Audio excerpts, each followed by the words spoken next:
The known. The known itu apa yang menghuni kepala kita. Pengetahuan, pelajaran, dan lain sebagainya. Mari kita hati-hati mendefinisikan yang dimaksud the known itu bukan functional knowledge. Jadi bukan pengetahuan tentang cara hidup sehat, cara minum yang baik, cara makan yang bergizi, bukan itu. Itu namanya functional life. Kalau ini yo kalian harus tahu, kalian operasikan. Ikut orang lain juga tidak apa-apa kalau ini. Tapi yang dimaksud existential life yang berhubungan dengan hakikatnya diri kita, cara hidup kita, cara kita menjalani keseharian kita, cara pandang kita terhadap dunia, itu existential life. Inilah yang sering membelenggu kita. Jadi the known itu bagian eksistensial, ada yang menyebutnya psychological knowledge. Wong kita itu menjalani hidup kita kok meminjam konsep teori dari orang lain yang membaca hidupnya dia. Itu yang dikritik oleh Krishnamurti. Jadi bukan yang functional knowledge ya. Nanti Pak begitu, kalau begitu pengetahuan di kepala saya dibuang semua ya Pak. Saya yang belajar membaca, belajar nulis, belajar caranya mandi, belajar caranya makan, bukan itu namanya functional knowledge. Tapi yang dimaksud existential knowledge, pengetahuan-pengetahuan tentang kedirian kita. Kadang-kadang kan kegelisahan kita itu kan karena pendapatnya orang lain, komentarnya orang lain, padahal dia melihatnya ya sesuai dunianya. Kadang-kadang saya nyaman pakai baju kayak gini, terus ada orang komentar, menurut saya kalau kamu bajunya jangan begitu, kamu akan. Dan kita gelisah karena itu. Jadi kita tidak yakin dengan pilihan kita sendiri. Ini namanya kita terbelenggu oleh orang lain. Itulah the known, itulah pengetahuan. Biasanya kata Krishnamurti, the known itu sesuatu yang eksistensial, yang dari situlah nanti formulasi hasrat, keinginan, cita-cita kita rumuskan. Cita-citamu apa? Kayak dulu waktu kita kecil ditanya cita-cita apa, terus jadi dokter, jadi pilot. Itu pasti kita tidak sadar. Kenapa harus dokter, kenapa harus pilot? Hanya karena ikut orang lain saja. Mungkin orang tuanya, mungkin lingkungannya bahwa jadi dokter keren loh, jadi pilot keren loh. Kita merancang keinginan, harapan dan cita-cita dasarnya the known tadi. Pengetahuan-pengetahuan tentang diri kita dan dunia yang sebagian besar sumbernya orang lain. Yang kedua, dari situ terus kita merancang, oh bahagia saya berarti di sini. Kalau saya mengalami ini berarti sedih. Itu ternyata sering bukan kita, tapi konsep-konsep yang dijejalkan di kepala kita. Itulah the known. Jadi kalau tadi ada yang tanya, apa bisa Pak kita bebas sepenuhnya dari pengetahuan? Ini yang dimaksud bukan semua pengetahuan, tapi existential knowledge. Kita hidup di dunia kita, tapi dibelenggu oleh konsep-konsep orang lain yang punya dunia sendiri. Disinilah pentingnya pembebasan pertama-tama, kata Krishnamurti, ya pembebasan di level ini. Kalau mental kita sudah mental terjajah, existential knowledge-nya hanya mengandalkan orang lain, yang lain dari luar, ya kita tidak akan bisa mandiri. Ini yang sering kita sebut mentalnya memang mental layak jajah. Kalau mental layak jajah, ya tidak usah kaget kalau kita sampai hari ini dijajah. Ya memang berpikir sendiri itu capek, berpikir sendiri itu rumit, berpikir sendiri itu tidak nyaman. Tapi kalau kita tidak berpikir sendiri, bagaimana kita bisa menikmati hidup kita sendiri? Bagaimana kita bisa hidup dengan standarnya orang lain? Gimana kita bisa hidup disetir oleh kemauan, keinginannya orang lain dengan mengabaikan kemauan dan keinginan kita sendiri, itu harusnya siksaan yang luar biasa. Yang menyiksa siapa? Kita sendiri. Kita mengizinkan perspektif, gagasan, cara pandang orang lain masuk dan mengendalikan kita. Disinilah pentingnya kita berjuang untuk freedom from the known. Bebas dari yang diketahui. Lanjut. Kalau mau dirinci, belenggu dari the known tadi yang merajalela di kepala kita itu jenisnya 3. Yang pertama jenis mental, yang kedua belenggu ego dan identitas, yang ketiga belenggu sosial dan budaya. Kalau belenggu mental itu berarti pikiran, keinginan, emosi yang mengendalikan kita. Biasanya mungkin dalam bentuk dogma-dogma, ideologi, cara berpikir yang ditanamkan sejak kecil dalam diri kita. Jadi ini namanya belenggu mental. Kita tidak bebas mengekspresikan diri, kita tidak bebas mengungkapkan keinginan kita. Karena dalam diri kita sudah dipasang banyak sekali pagar-pagar. Ini tidak boleh, itu tidak boleh, ini jangan, itu jangan, dan lain sebagainya. Ini namanya belenggu mental. Jadi ini yang paling berat. Yang kedua, belenggu ego atau identitas. Belenggu ego itu dari diri kita. Kita mendefinisikan diri kita, ya awalnya dipengaruhi dari luar. Mendefinisikan identitas kita dan kita mewajibkan diri harus seperti itu terus. Ini seperti fixed mindset minggu lalu. Jadi, wah, teman-teman kok menyebut saya Gus ya? Oh, berarti saya ini dipandang ahli agama. Terus kamu, wah, gayamu kayak orang pinter agama beneran. Terus apa-apa. Ini kerjaannya ego. Begitu dipuji, kamu kok pinter ya sekarang itu. Terus muncul sekarang ego, identifikasimu terhadap diri. Berarti saya itu termasuk bagian orang pinter. Gayamu besok kayak intelektual sudah. Kalau ngomong sudah ndaki-ndaki dan lain sebagainya. Itu belenggu ego. Jadi coba kamu tanya ya, aku menurut diriku itu bagaimana? Coba kamu, dan definisi itulah nanti yang kamu pegangi untuk gayamu ngomong, gayamu berperilaku. Seolah-olah kamu harus begitu. Begitu kamu dipuji, wah keren sekali kamu, anak gaul memang. Sampai besok-besok kamu memaksa dirimu untuk bergaya kayak anak gaul. Ini belenggu ego. Wah, Pak Faiz itu filsafatnya dalam. Terus saya kalau ngomong harus tak filsafat-filsafatkan.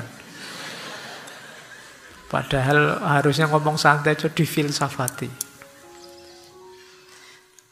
Pak Faiz, saya minta izin. Kenapa kok kamu pakai saya, bukan aku? Apa bedanya aku dan saya? Wah, itu kurang kerjaan. Tapi itu kerjaannya ego.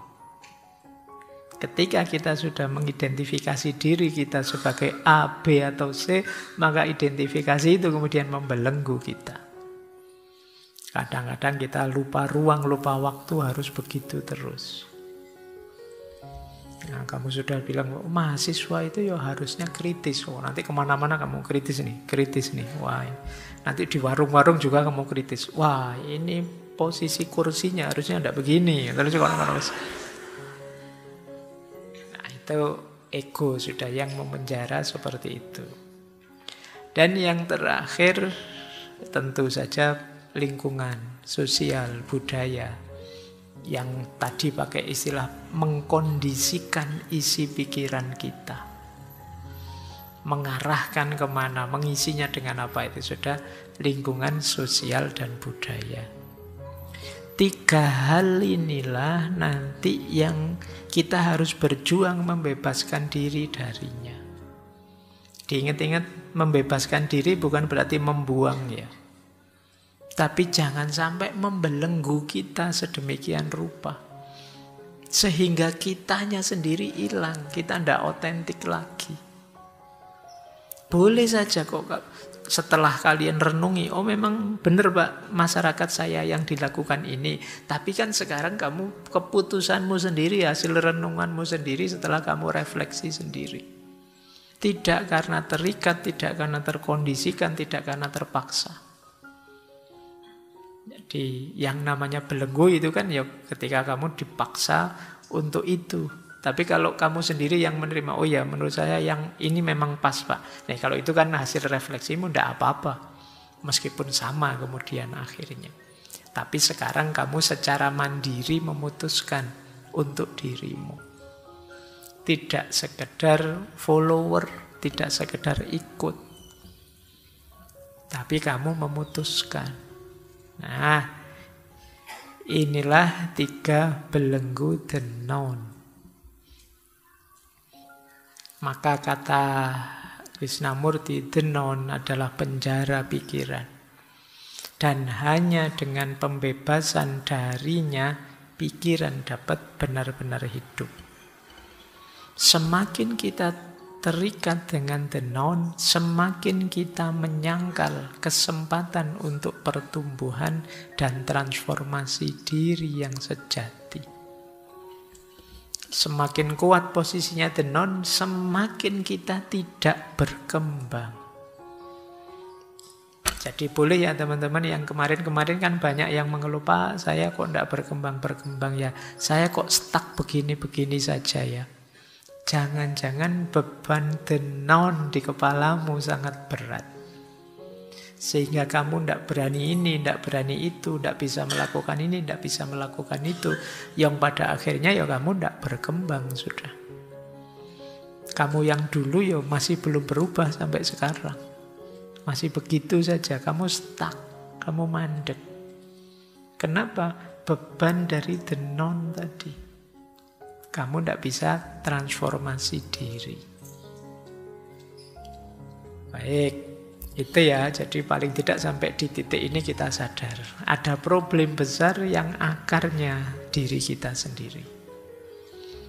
Yang kita harus membebaskan diri darinya. Jadi kemarin-kemarin tema kemerdekaan, kebebasan kan bebas dari yang lain yang ingin membelenggu kita. Malam ini kita ingin membebaskan diri dari diri kita sendiri. Yang sering malah membelenggu kita.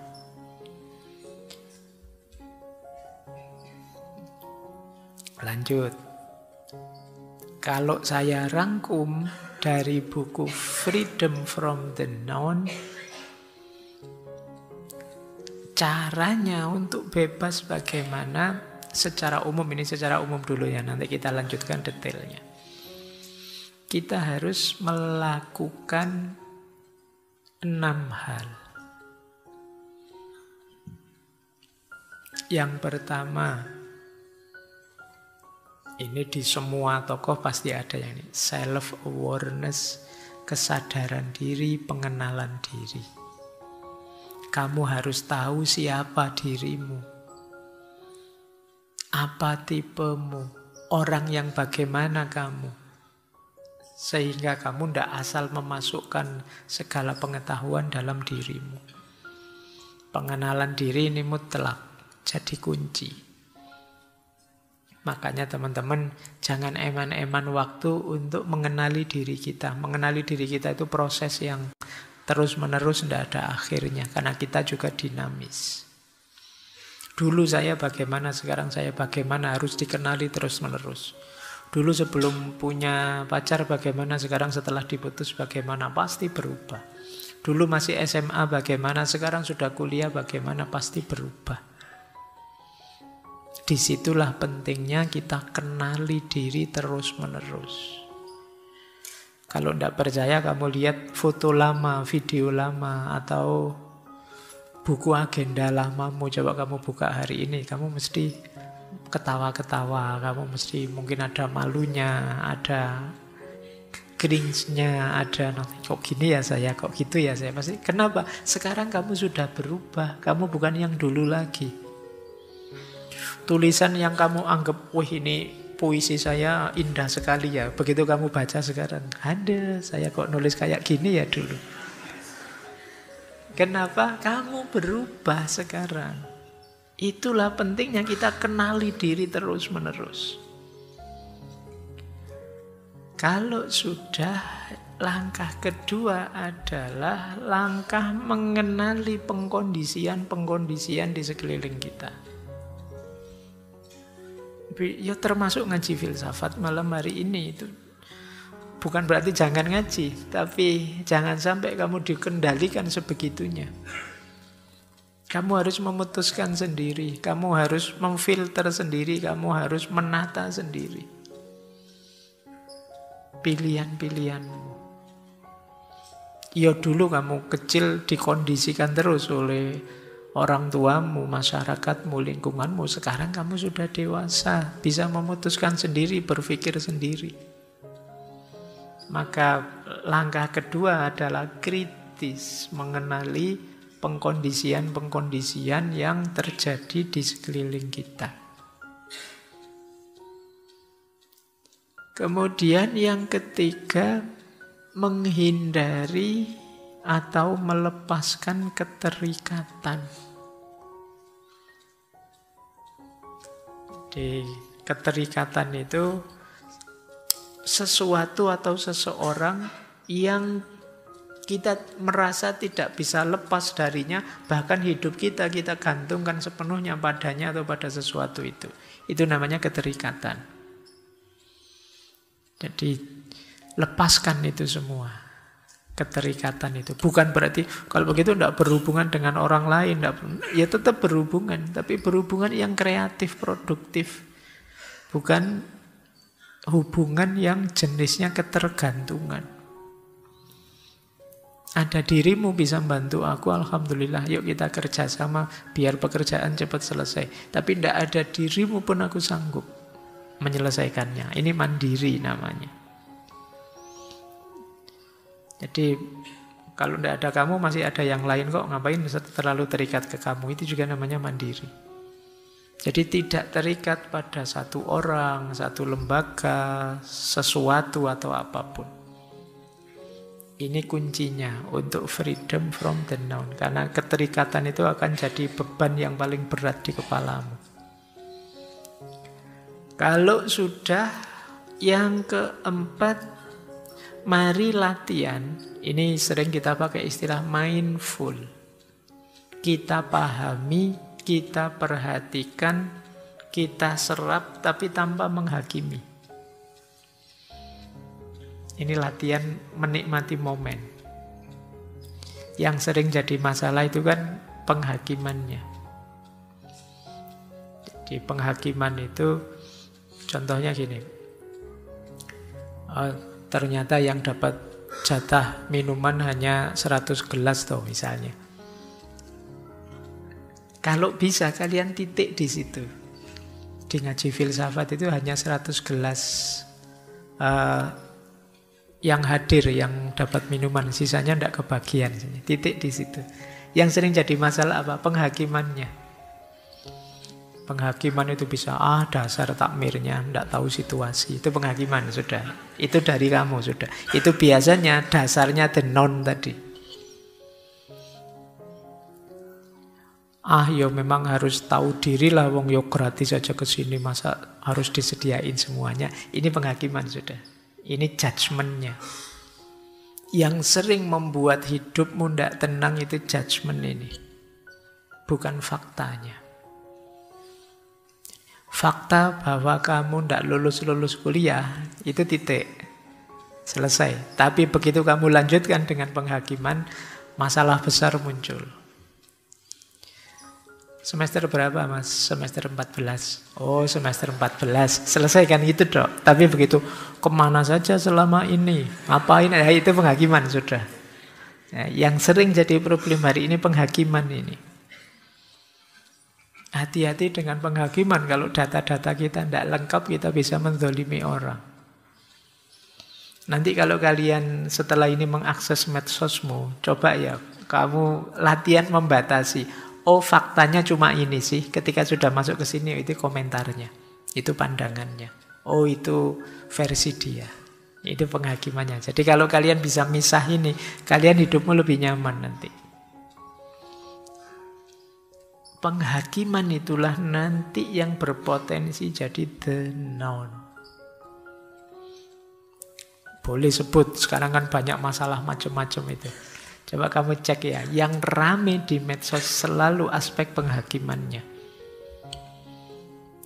Bukan deskripsi faktanya. Yang membuat kemudian tadi kita sebut noisy. Tidak tenang. Nah, latihan untuk freedom from the noun itu membatasi sampai level pemahaman, kemudian nanti dulu kalau mau penghakiman. Jadi ini yang keempat. Biar apa? Tidak terlalu memberati kepala kita. Lewat penghakiman inilah kita rentan disetir, dikendalikan. Karena di situ nanti pasti ada setuju dan tidak setuju, ada pro dan kontra. Di situ kita mulai diarahkan. Yang kelima, kita bisa freedom from the noun kalau kita siap menghadapi situasi apapun, perubahan apapun, termasuk hal-hal yang mungkin tidak jelas. Selama ini yang membuat kita sulit berkembang, sulit melepaskan the noun, karena ada banyak ketakutan ini, ketakutan itu dalam diri kita.